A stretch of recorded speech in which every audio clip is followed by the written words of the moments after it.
Can I tell you a secret? This is episode 1 of my new leadership podcast, and I'm terrified. It feels like I'm pretending with this big-ass microphone tucked into my face. Still, I'm doing it anyway because I believe we need more women in leadership. We need to demystify the process. And I have unique qualifications that make me an excellent candidate to do that, even if I'm an awkward introvert worried about what you'll think of me. This is going to be fun. Hello, friends. Welcome to My Good Woman, the podcast for new and future female leaders. I'm your host, Dawn Andrews, a happily married hockey mom and the founder and CEO of Free Range Thinking Business Strategy Consulting. Grab a seat at the table with me each week for candid conversations with culture-shifting, glass-ceiling-busting, trailblazing women leading impactful enterprises. We discuss what makes them tick, how they get it all done, and actionable strategies to help you lead with confidence and grow the visibility, reach, and revenue of your business.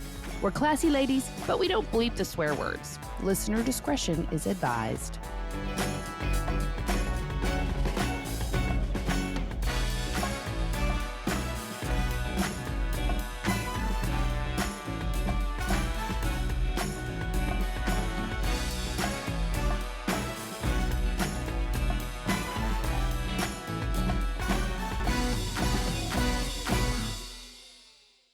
Hello, my good woman. Good day, my good woman. Welcome to episode 1. When I named the My Good Woman podcast, people freaked out. It's too patriarchal. It's too formal. It sounds like a religious podcast. What does My Good Woman mean anyway? That feedback sent my people-pleasing perfectionist parts into a big old swirl. Then the tornado passed, and I reconnected with why this is important. My Good Woman is what I call my besties. It's said with a fancy accent. It may or may not have started after a Downton Abbey binge. It's equal parts ensuisant and incendiary. Imagine a man wearing a waistcoat, which is a vest, and a top hat, trying politely to tell a woman that she is either stepping outside of her traditional role, asking for something too big, or calling him to account. All of which we invite good women to do. What is a good woman? A good woman is visionary. She sees the possibility of a world better than the one we have. A good woman is courageous. She's willing to stand up for something bigger than herself. A good woman knows her worth. She's valuable and remarkable and won't let others change that. And I get that one can be a struggle sometimes. I struggle with it too. But it doesn't mean we don't know our worth. So now that you have a little background, let me share a few disclaimers. First, I don't know what I'm doing. I've never hosted a podcast before. Second, I'll get better as I go. Progress, not perfection. And third, I'm sharing this because I need to be 100% myself. Authentic, vulnerable, so that we all learn and grow with each other. Leadership is a complex discipline, and so are women. The intersection of the two is formidable, and we've got a lot of ground to cover. And someone once told me that people follow confidence, but they're loyal to vulnerability. That's certainly true for me. So I hope you'll follow My Good Woman and allow us all the grace to grow together. Loyalty is everything. So how did we get here? To this very moment. Let me set the scene. It's 5 a.m. I am not part of the 5 a.m. club. I'm an early riser, but not this early. I couldn't get back to sleep, so this was a good time to talk to you. I'm in my office, wrapped in my oversized gray fuzzy robe. I look like a giant seal sitting in an ergonomic chair wearing Adidas slides and a messy bun. The office door is open to the outside, the air is cool, and I can see the giant tree in front of our home waving in the breeze over the hockey net in the driveway. One loud bird is keeping me company. I'm not sure if you can hear it on the mic. You may be up early, listening on a walk or in your car. I want you to know you're in the right place wherever you are. This is not an ordinary leadership podcast. My Good Woman is a podcast that goes inside the minds and lives of female leaders as they share their highs and lows, the mess and complications, and the grit and fortitude that helps them achieve great things. What you're listening to is the culmination of a long-time dream, but we'll get to that in a second, because I want to focus on you first. Do you ever look at highly accomplished women who started big businesses, led communities and movements, who stand on the world stage and wonder, how did they get there? I do, all the time. What inspired them and how did they get started? Do they call themselves a leader? How did they find the confidence, creativity, and resources to really make it happen? Were they afraid? How the hell do they get it all done? And why aren't there more women in positions of leadership at all levels of society? It's also my job to ask those questions. I'm your host, Dawn Andrews. I'm the CEO of Free Range Thinking.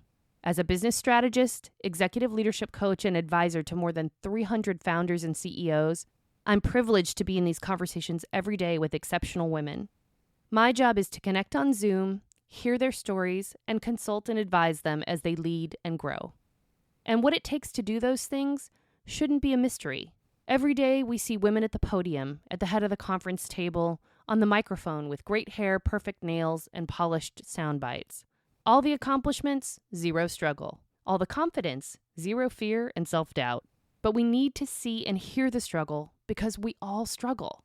This is why I feel compelled to share. I've been personally inspired to lead and be bolder because I get to see more of the story.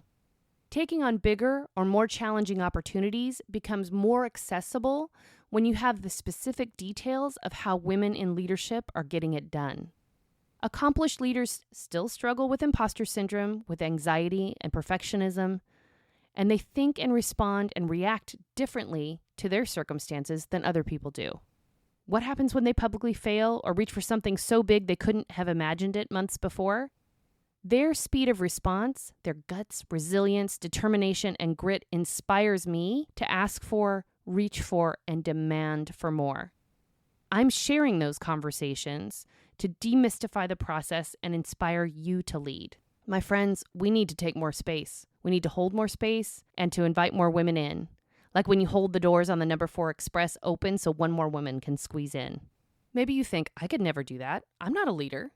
Or perhaps you feel like the support person always behind the scenes. I can relate. As I moved forward on this project, I realized that the kernel of this podcast started a long time ago. In the pre-business owner moments of my life, I was the queen of the supporting role, the woman behind the man. I was an assistant to a brilliant theater director, a brilliant eye surgeon, and a brilliant fashion executive. You get the idea. Their lives wouldn't have operated at those high levels without me, yet while they received acclaim, I held it together behind the scenes. It was true in my early relationships as well. I've come to call it the pillion problem. A pillion is a woman who rides on the back of a motorcycle. I spent my early relationships on the back of a few motorcycles. I felt adventurous, but what really was happening was that I was staring into the back of a leather jacket or helmet, tagging onto someone else's adventure. And then one day that changed. I was walking in the Mission District in San Francisco when I first met Iris. Iris was a canary yellow Moto Guzzi V50 cafe racer with a vintage Ducati leather seat. That motorcycle was the most beautiful thing I had ever laid eyes on. It was parked on the curb with a for sale sign hanging around the handlebars. It looked like a yellow wasp, a big tank and headlight narrowing into a pointed tail. A female motorcycle instructor named Tracy was selling it, and she struck up a conversation with me. I'm sure I made her a little uncomfortable with the length of my stare. I left the garage and went home, and I couldn't sleep that night thinking about it. The next day I showed up cash in hand to buy it. What in the hell was I thinking? I don't know how to ride. I don't have a license. I was terrified. Smart girls, good girls, don't ride motorcycles. Fully obsessed, over the next 2 weeks, I completed my book training and passed my M1 license test. I was cleared to ride, but I still hadn't been on the bike. Tracy delivered it to me in one of her Learn to Ride classes in the parking lot of Candlestick Park. Ooh, man. I arrived dressed in my protective gear and a new white helmet filled with anticipation and a little bit of terror. I put my hands on the handlebars, threw my leg over the leather seat, and felt the engine's weight perfectly balanced between my legs. And then I looked up. My view was unobstructed. I wasn't looking into the back of someone else's bug-covered helmet or breathing in their leather jacket or smelly sleeveless t-shirt. The road ahead was mine. I turned the key, leaned the bike off its kickstand, and put my foot on the starter. I pushed down with force, but nothing happened. 2, 3 more times, still nothing. Finally, Tracy came over and helped me with the clutch and kickstarter. The engine roared to life. It was so loud. It commanded attention. Everyone was looking at me. I started slowly driving around the big parking lot, afraid to take the curves. My confidence grew. I moved faster. I learned to skid to a stop. I kind of felt like a badass. Within a week, I zipped up and down steep San Francisco hills, and soon I was driving twisty Lombard Street in the rain. Driving that motorcycle was a catalyst for confidence that has propelled me on to so much more professionally and personally. When I feel doubtful as a leader, I remember I'm still the woman who took that risk. And it all started with a conversation with another woman who had covered that ground before me. I have Tracy to thank, not just for getting me on a motorcycle, but for starting a conversation that supported me in developing the courage and independence to set out on my own adventure. Conversations are the starting point for everything. Magic happens in conversation. Words are woven together to envision something new, to help people process and make connections and collaborate. I'm a podcast fan, maybe even a freak, because they make conversations feel personal and intimate, and they're fun. In the My Good Woman universe, I will show up each week, standing in my purpose to amplify the magnificence of others. This podcast is where conversations for growth and change and possibility and transformation will take place. I will use my consulting experience to help you lead. I will have conversations with female leaders, some globally visible and many right under your nose, about the strategies and struggles of leading to help you level up.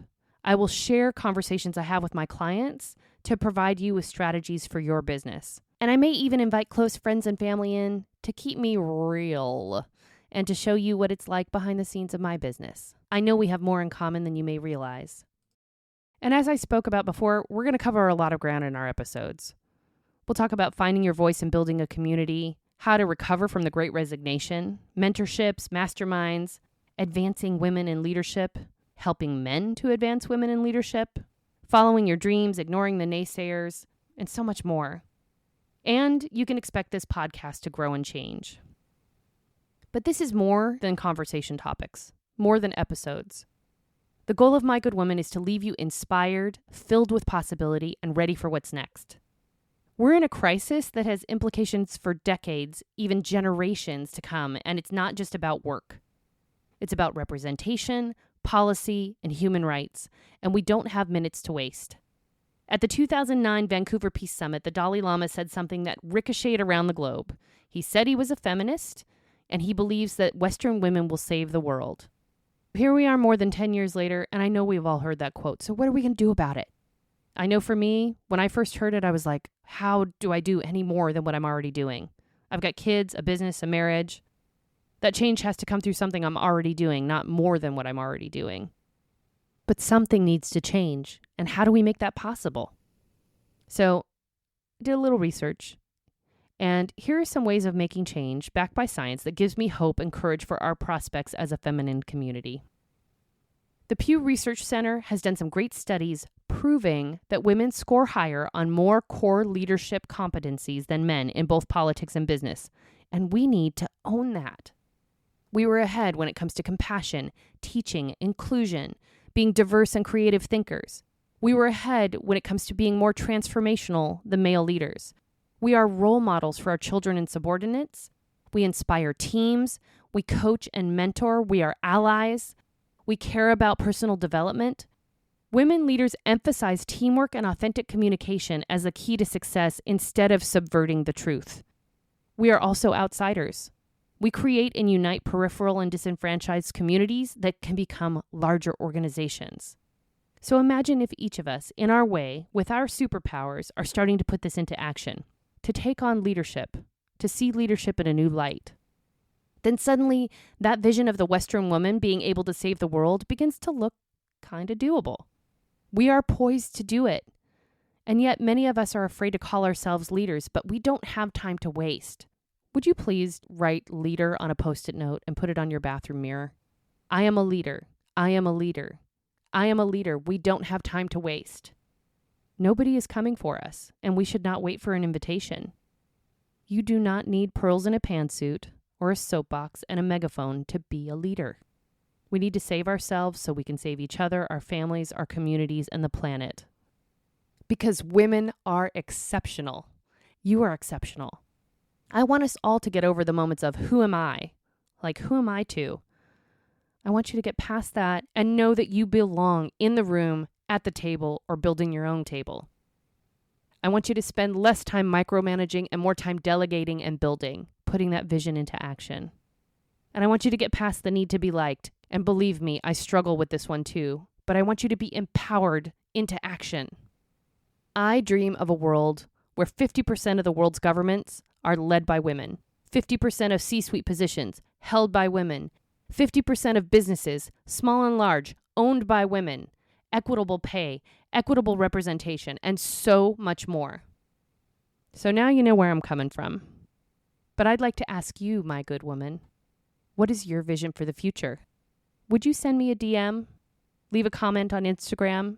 You can find me at Free Range Thinking. The team and I will read everything. We respond to everything. I want to know who you are. I want to know what matters to you. I want to know what you're struggling with. Or even better, go to mygoodwoman.com and leave a review for this podcast. It would mean the world to me if you would leave a review, because this is how other women find this community. This corner of the podcast universe is for you. I can't wait to see what you lead next. Thank you for being here. Thank you for joining us this week. To view the complete show notes and all the links mentioned in today's episode, visit mygoodwoman.com. Before you go, make sure you follow or subscribe to the podcast so you can receive fresh episodes when they drop.